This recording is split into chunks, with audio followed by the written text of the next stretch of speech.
नमस्कार दोस्तों, मैं Pooja Sharma the diary of West Bengal movie की चीफ असिस्टेंट डायरेक्टर हूँ। सनातनी सनोज मिश्रा के साथ मैं 5 साल से काम करती हूँ। सनोज जी के साथ रहती थी।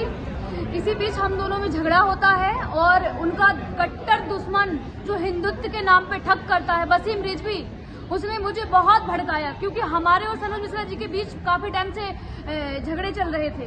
उसी बीच वसीम रिजवी ने मुझे बहुत भड़काया कि तुम कुछ नहीं कर सकती हो, तुम कुछ नहीं कर सकती, डरपोक लड़की हो। सनोज मिश्रा ने तुम्हारा शोषण करके तुम्हें छोड़ दिया है, दूध में से मक्खी की तरह फेंक दिया। मोनालिसा को लेके घूम रहा है। जब महाकुंभ की वायरल गर्ल मोनालिसा आती है तो सब दुश्मन जाग गए सनोज मिश्रा जी के और मुझे भड़काना उन्होंने स्टार्ट कर दिया। वसीम रिजवी, रवि सुधा चौधरी, अनीता उपाध्याय, हाई कोर्ट के एडवोकेट रंजन सिन्हा, जिन लोगों ने अपने षड्यंत्र का शिकार मुझे बना लिया, मेरे कंधे पे बंदूक रख के चलाना स्टार्ट कर दिया उन लोगों ने और मुझे बहका के कि तुम्हें ये है वो है, और हमारे बीच झगड़े चल रहे थे। इसी बीच में गुस्से में आके मेरा दिमाग काम नहीं किया और मैं उनकी बातों में आके, उनके बहकाने में आके मैं FIR कराने के लिए चली गई।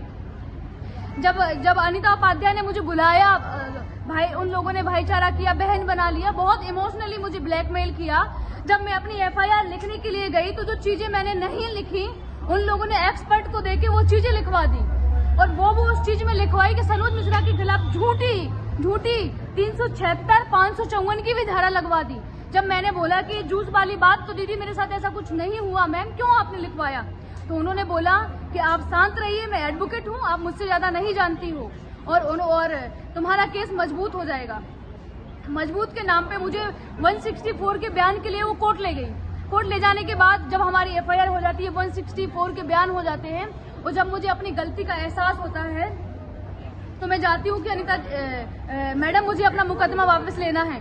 तो वो लोग मुझे डराने और धमकाने लगते हैं। रात 11, साढ़े 11, 12 बजे तक मुझे बैठा रखते हैं, शराब पीते हैं अपने ऑफिस में और मुझे जान से मारने की धमकी देते हैं और बोलते हैं कि अब FIR होना था, हो चुका है, तुम्हारी सारी चीजें हमारे पास है, क्या कर लोगी तुम? और मुझसे बोलते हैं कि आप जबरदस्ती में मेरे साथ जबरदस्ती करते हैं कि आप वीडियो बनाइए, आपने एफिडेविट क्यों दिया कोर्ट में, आप मुकदमा वापस क्यों ले रही हो? हमारे साथ कोई रेप नहीं हुआ है, हमारे साथ कुछ भी नहीं, जबरदस्ती कोई नहीं। मैं अपनी मर्जी से सनोज जी के साथ रहती थी। मैं 5 साल से उनके साथ रह रही हूँ। हाँ, थोड़ी बहुत लड़ाई झगड़े हम दोनों के बीच मिसअंडरस्टैंडिंग थी जिसमें लोगों ने और स्वाहा करके आग डाल दी।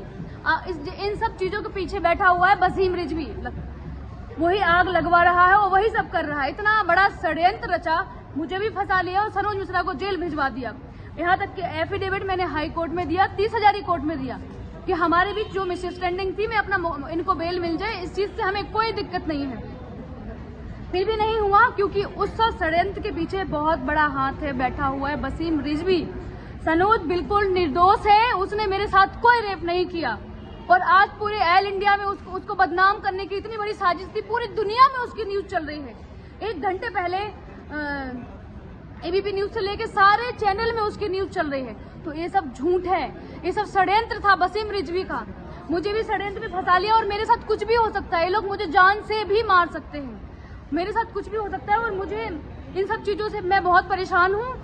मैं अभी CP में हूँ, हनुमान मंदिर पे खड़ी हूँ। यहाँ से मैं एक वीडियो जारी कर रही हूँ जो कि सारी दुनिया में चले, सारे न्यूज चैनल पे जाए, सारे लोगों तक, देश के लोगों तक हमारी आवाज पहुंचे कि ऐसे भी लोग होते हैं जो घर में आग लगवाने के बाद इतना बड़ा षड्यंत्र रचाते हैं, जिनका शिकार हम जैसी सीधी सादी और मासूम सनातनी लड़कियों को अपना मोहरा बना के और अपना काम करके निकाल के और निकल जाते हैं। ऐसे लोग बहुत खतरनाक होते हैं, वसीम रिजवी जैसे लोग, जिन्होंने मुझे अपने षड्यंत्र का शिकार बना लिया है। मैं माननीय श्री योगी आदित्यनाथ जी से हाथ जोड़ के विनती करती हूँ कि सनोज मिश्रा जी को जल्दी से जल्दी बेल मिले और इन सब जितने ये पापी बैठे हुए, दुष्टी बैठे हुए हैं, सिर्फ इन लोगों ने इसलिए किया क्योंकि सनोज मिश्रा एक गरीब लड़की जो कि बंजारे ने मोनालिसा, उसके लिए काम करने जा रहे थे, उसी लड़की को लेके मुझे भड़काया, बहुत भड़काया, सबने भड़काया और जो चीज मैं नहीं कर सकती थी फ्री में एडवोकेट देके वो काम करवा दिया। जब मुकदमा वापस लेने की बारी आती है तो एक एक करके मुझे सब डराते और धमकाते हैं। मेरे साथ कुछ भी हो सकता है, मैं अकेली हूँ, कुछ भी हो सकता है, X बजे कुछ भी मेरे साथ कोई भी घटना घटित हो सकती है, जो कि मुझे साफ साफ नजर आ रहा है। और सनोज मिश्रा को वो लोग सनोज मिश्रा को अरेस्ट कर चुके हैं, पुलिस स्टेशन नाबी करीम दिल्ली। तो योगी आदित्यनाथ जी से और अमित शाह जी से मैं हाथ जोड़ के विनती करती हूँ, रिक्वेस्ट करती हूँ कि जल्दी से जल्दी इन चीजों पे इंक्वायरी हो और जांच हो और वसीम रिजवी जैसे लोगों को ना कड़ी से कड़ी सजा मिले, जो हम जैसी मासूम लड़कियों को टारगेट बना के लोगों के घर बर्बाद करते हैं और मासूमों को जेल भिजवाते हैं। नमस्कार, जय हिंद।